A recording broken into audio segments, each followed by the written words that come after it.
It is an absolute pleasure to welcome into studio Brett Kulbis, who is the newly elected county chair with the Hawaii Republican Party, with the GOP. Brett, thank you for being with us. Aloha, Rick. Thanks for having me. No, it's a deal. And I was watching and looking at some of the online as the vote was ramping up earlier this week. And as you know, perhaps we have some pretty specific conversation about the GOP and politics, direction, things of that nature. What is the role and the primary responsibility of a county chair?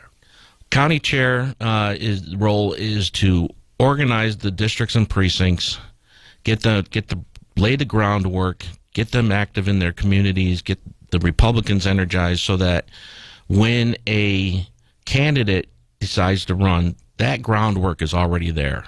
And then the other part of that is messaging about our principles and values and stances on issues and what's going on. And then that way when the candidate finally comes out, that base groundwork is laid for him. Mm-hmm. So he's not spending, his short 2-year or nine month effort establishing himself or trying to get people together to help him with his campaign. That's already there, sort of like a pre-staged army ready to go when they decide to make that move to make that move. There's no doubt, and I'll just kind of set the table, at least from the program, is that for years we've been following politics on this program. It's one of the core areas of discussion that we engage in.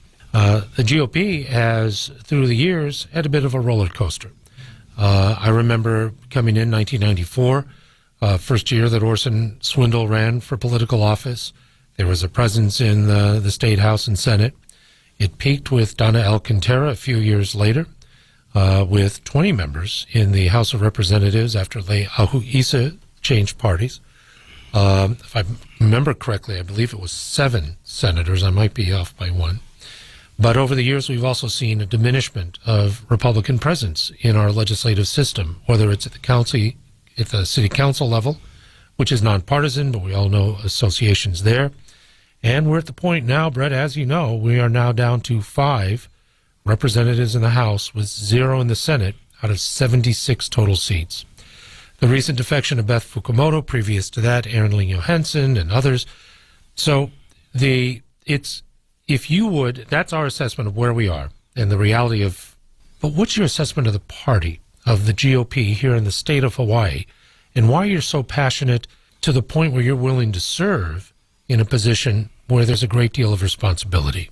That's a great question, Rick. What I have seen is what happened then is we shifted responsibilities of the grassroots effort from a county level up to a state level. So the state now is running the grassroots effort, which they have more than enough things to worry about whether or not a district's organized, a precinct's organized. And slowly that has generated into people taking positions on their districts and stuff and not given the tools they need to succeed, so they drop out. And same thing at the precinct level, not given the tools they need to succeed and they drop out. So hopefully revitalizing that grassroots effort and getting the people energized while simultaneously providing a message that shows our deep compare and contrast to what we do as Republicans and what we believe in to what we have for the Democrats believe in. Yeah. The arguments are all on our side. They have all the failed policies that they got to defend at least for the last 62 years. So we got to be able to stand toe-to-toe with them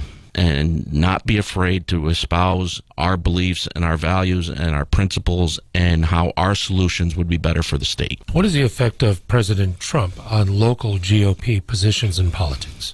My personal belief is he's energized a lot of people.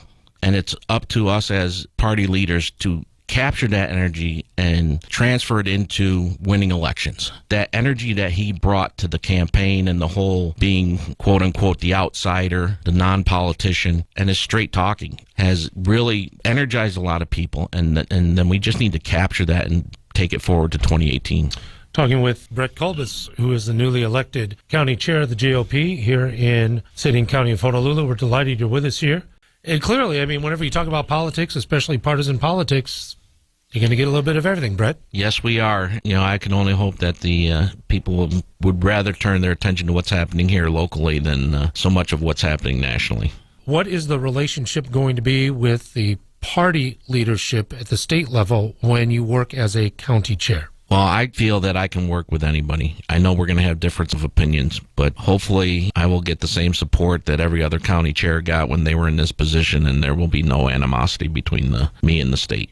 Former Senator Sammy Sloan, we have about a minute. Good morning, my friend. Good morning. A minute's all we need. I just wanted to thank Brett, and I wanted to thank you for having Brett on the program. How many Republican officials have you had in the past? You always put out the invitation and nobody came. So Brett is the right man for the job at this point, and there are other people now that I think are encouraged to come forward. So those people that, keep saying about the death of the Republican Party in Hawaii, I think they're going to be disappointed. We need new leadership. We've said that all along. We need a party that focuses on candidates locally and issues locally and has the guts to stand up and do things. And I think Brett is a good breath of fresh air. So thanks, Brett, and thank you, Rick, for having him. Thanks a lot, guys. Thank you, Good Sammy. luck, Brett. Aloha to you. Brett Kulbis, thank you very much for joining us. I'm sure we'll get together again. Thank you, and thank you, Sam. Pleasure to see you today. Goodfellas coming up. KHVH Honolulu.